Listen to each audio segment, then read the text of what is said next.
Companies manage to make a profit in conditions defying all logic. They let their managers isolate themselves in private cages, whose bars isolating them from each other they themselves weave. Imagine a manager in a lambda organization. Like all of us, this manager has got his own skills, expertise, and convictions, which result from his education, his experience, his performances in the company, directly connected or not with his subordinates. Most of these strengths are known by his usual business partners.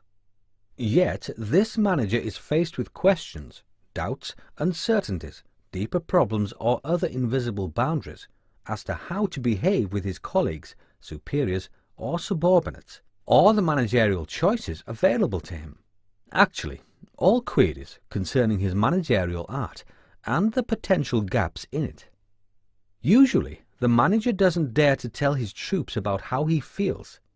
He regards himself as their leader, the one who has the technical and managerial knowledge, and therefore believes, wrongly in our view, it would definitely be an admission or incompetence or weakness he won't show anyway.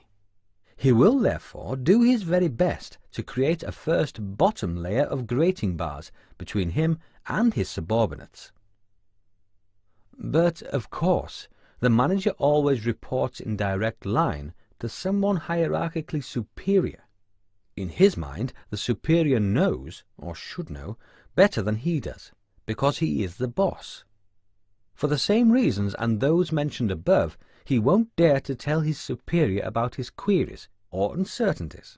He considers this time, again wrongly in our view, that this would be admitting incompetence and won't show his doubts for fears that they might tarnish his perfect image as a responsible, efficient and competent team leader, which he is striving to give throughout the year. So, even during the quarterly or annual performance appraisal interview, during which he is supposed to receive his medals and other bonuses, he will refrain from freely speaking about his problems at that time, persuaded that it can only harm him. By doing so, he will be building a new ceiling grating, this time between him and his boss. The manager also has colleagues. He won't tell them about his problems either, because he knows that next year there will be only 2 positions to be filled that match his level, and they are currently 4.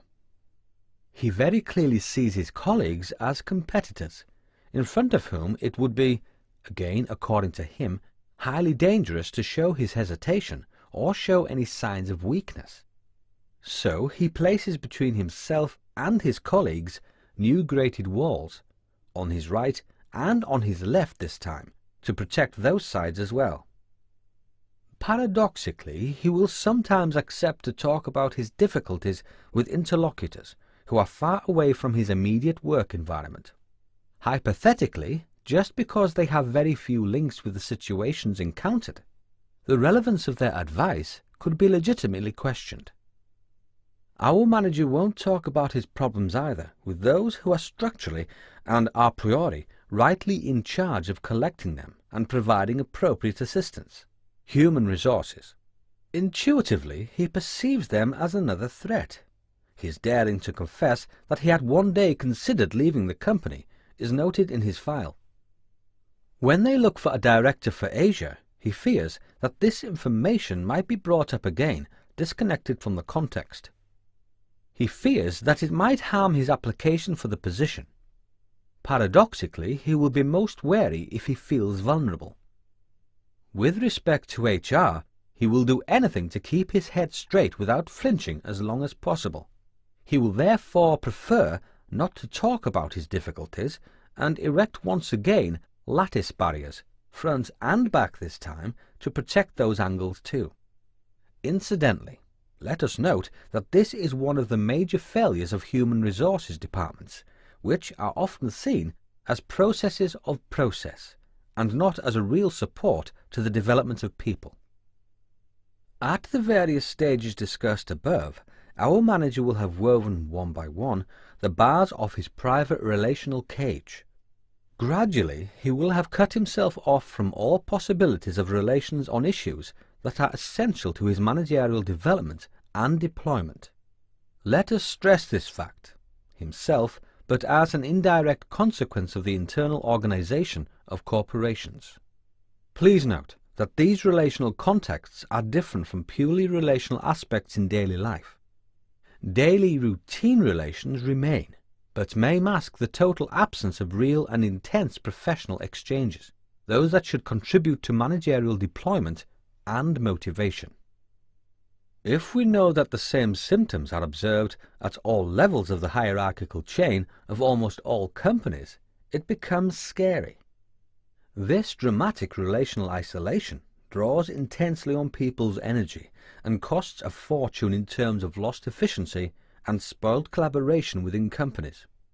Eventually, this prevents everyone from giving their full potential in their tasks and responsibilities. It is surprising that, in spite of it all, companies should manage to achieve their business plans and make profits while they waste their most precious resource, their people. This is one of the most startling aberrations of the managerial organization, as defined today, and implemented in most companies. The emotional performance of people, each of them enclosed in a personal cage, each separated from the others for the most crucial aspects of the relationship, is obviously extremely low. And usually in companies, no one is in charge of alleviating or reducing this isolation. Quite the contrary.